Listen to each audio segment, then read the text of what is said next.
मैं एक तलाकशुदा महिला हूँ। मेरी उम्र 24 साल से ज्यादा है।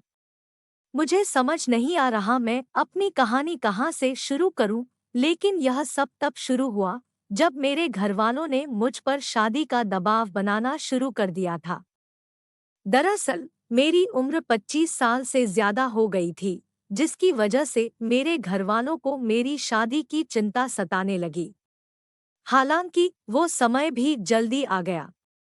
12 दिसंबर 2018 को मेरे घरवालों ने लाखों रुपए खर्च करके मेरी शादी की। मेरी शादी मुरादाबाद के एक छोटे से परिवार में हुई थी, जहां मेरे पति के अलावा ससुर और ननद ही थी। मेरे ससुर जहां सूबेदार आर्मी की पोस्ट से रिटायर्ड थे, तो वहीं बेटी मुरादाबाद यूनिवर्सिटी में पढ़ रही थी। शादी की पहली रात को ही मेरे पति ने रोते हुए मुझसे कहा कि वह मर्द नहीं है। मेरा मन टूट सा गया। एक तो इतनी लेट शादी की, वो भी ऐसे इंसान से। लेकिन फिर भी हिम्मत रखते हुए मैंने अपने पति को इलाज कराने के लिए बोला। हालांकि मेरे पति का व्यवहार अच्छा था, जिसकी वजह से मैंने इस बात को अपने घरवालों से छिपा कर रखा।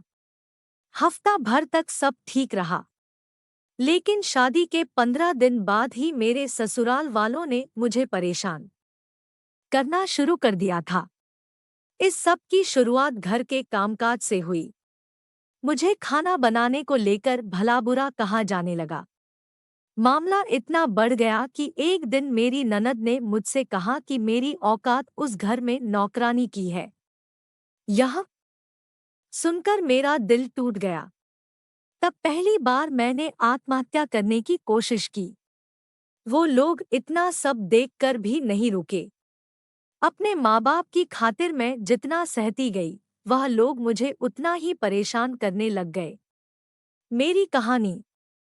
मैं अपनी सगी बहन से शादी करना चाहता हूँ, लेकिन समझ नहीं आ रहा पेरेंट्स को कैसे बताएं। मेरी स्थिति उस घर में ऐसी हो गई थी कि उन्होंने मेरे कमरे के अलावा मेरा दूसरी जगह उठना बैठना भी बंद करवा दिया था। मुझे अपने धुले हुए कपड़े अपने कमरे में ही सुखाने पड़ते थे। मैं बालकनी में कपड़े नहीं सुखा सकती थी।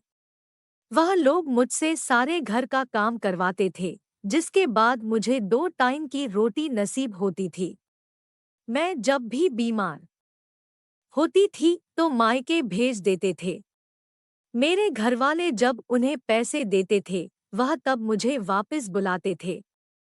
उन लोगों ने कभी मुझ पर 1 रुपया खर्चा नहीं किया था। मेरे पास वही पैसे होते थे जो मेरे घरवाले देते थे। यह सब मेरे लिए इतना भयानक था कि मैं धीरे धीरे डिप्रेशन की तरफ बढ़ रही थी। यह सिलसिला यूं ही जारी रहा, लेकिन 21 अक्टूबर 2019 यानी दिवाली की रात उन बाप बेटी का कहर इतना बढ़ गया कि उन्होंने मुझे बहुत मारा। जब मुझसे सहा नहीं गया तो मैंने पुलिस बुला ली, लेकिन इसके बाद भी मुझे कुछ हासिल नहीं हुआ। बाप बेटी ने पुलिस के जाते ही मुझे धक्के मारकर घर से निकाल दिया। इस घटना के कुछ महीनों बाद मैंने तलाक की अर्जी कोर्ट में डाल दी, लेकिन वो दहेज लोभी लोग इतने में कहाँ मानने वाले थे। सब कुछ हथियाने के बाद भी वह मुझसे तलाक देने के पैसे मांगने लगे। मेरी कहानी। बच्चे न हो पाने की वजह से मेरी पत्नी मेरे दोस्त के साथ रिश्ते में आ गई। जब मेरे तलाक लेने की बात सामने आई तो मेरे परिवार और समाज के लोग मुझे ऐसे देखते थे जैसे मैंने तलाक मांगकर कोई पाप कर दिया हो। शायद ऐसा इसलिए क्योंकि मेरे पास नौकरी नहीं थी। मेरे माँ बाप कब तक मेरा बोझ उठाएंगे, यह सोचकर भी परेशान रहती थी। वहीं कोर्ट से मुझे तारीख पर तारीख मिल रही थी। कभी कभी तो ऐसा लगता था कि मैंने जिंदा रहकर गलती कर दी थी। फिर लगता कि देश के कानून पर भरोसा करके देखूं, शायद न्याय मिल ही जाए। सच कहूं तो उम्र की आड़ में मेरी ऐसी शादी हुई कि अब मुझे अपनी जिंदगी बोझ लगने लगी है। समझ नहीं आता मैंने तलाक मांगकर कोई गलती की या जिंदा रहकर। नोट: इस कहानी के सभी पात्र एवं घटनाएं काल्पनिक, इसका किसी धर्म, जाति या समुदाय और किसी की जिंदगी से कोई संबंध नहीं है।